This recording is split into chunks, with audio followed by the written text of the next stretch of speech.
When the final whistle blew at the Santiago Bernabéu and the dust settled after Real Madrid's ruthless domination of Monaco, a wave of disappointment spread among many football fans, especially those closely following Brazil's national team prospects. And suddenly my inbox, comments, and messages were filled with the same concern.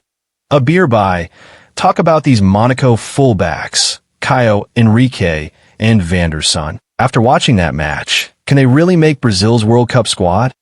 And some even went as far as saying, please don't talk about Caio Henrique ever again. Before jumping to emotional conclusions, let me make one thing very clear from the start. Football does not work that way. No player in the world performs at his absolute best every single match, every single week, against every single opponent, and judging a footballer's entire quality, career trajectory, or World Cup future based on one disastrous night against a superpower like Real Madrid is not analysis. It is pure overreaction. We have seen this pattern countless times with elite players, including Vinicius Jr. himself, who went through extreme ups and downs, struggled badly in certain matches, failed to impress against teams like Levante in previous seasons, and yet when it truly mattered, when Monaco came to Madrid, he looked absolutely unplayable. A reminder that one poor game never defines a great player, and consistency must always be evaluated over time, not moments. Now let's talk about Monaco on that night, because context matters more than anything else in football analysis. Monaco as a team was completely destroyed by Real Madrid at the Bernabeu. Tactically, mentally, physically, and structurally, nothing worked for them. Not the midfield, not the build-up, not the transitions, not the defensive line, not even the attacking outlets. The coach failed to bring the players under a functional game plan.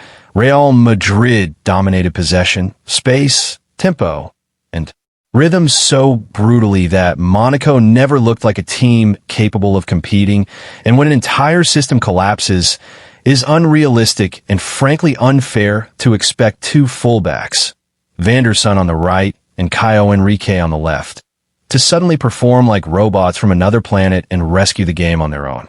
Football is a collective sport, and when the midfield cannot protect the defense, when the attackers cannot hold the ball, when pressure is constant, and when the defensive line is exposed every minute, fullbacks will suffer the most because they are forced to defend wide spaces, track elite wingers, and still contribute offensively without support, which is exactly what happened against Real Madrid.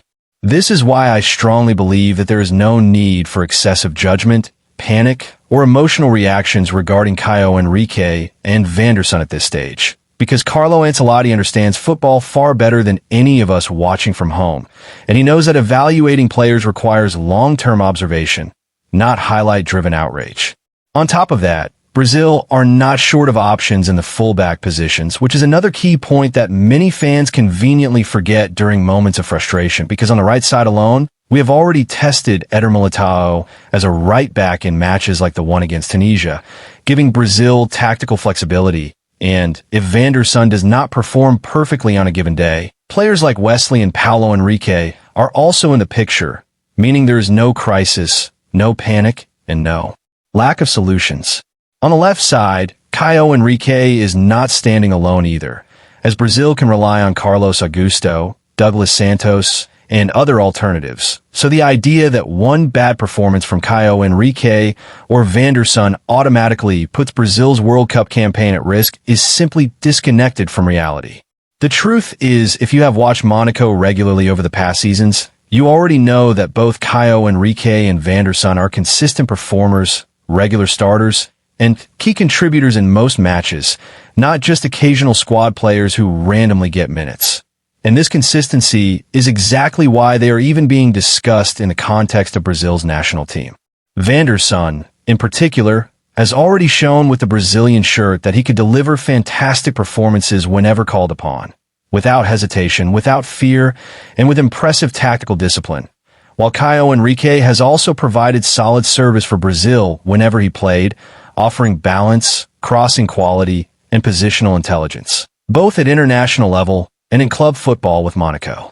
Yes, there have been one or two poor games within a span of 20 to 25 matches, which is completely normal for any footballer playing at a high level, especially in demanding competitions. But that does not mean that every match is bad, nor does it mean that their overall level suddenly drops to zero, because form fluctuates, confidence fluctuates, and team dynamics fluctuate, while true quality remains visible over time. This is why it is impossible, and frankly irresponsible, to decide whether a player will make Brazil's World Cup squad based on a single match where the entire team collapsed against one of the most dominant clubs in world football. Brazil are preparing to go to the World Cup not as tourists, but as contenders for the title, aiming to become world champions again.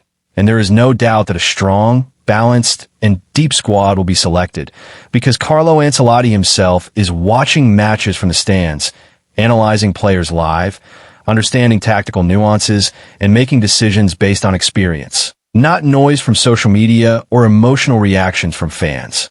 He knows exactly who deserves to go, who fits the system, who offers flexibility, and who can handle the pressure of a World Cup environment, including whether Caio Henrique and Vanderson should be part of that journey or not.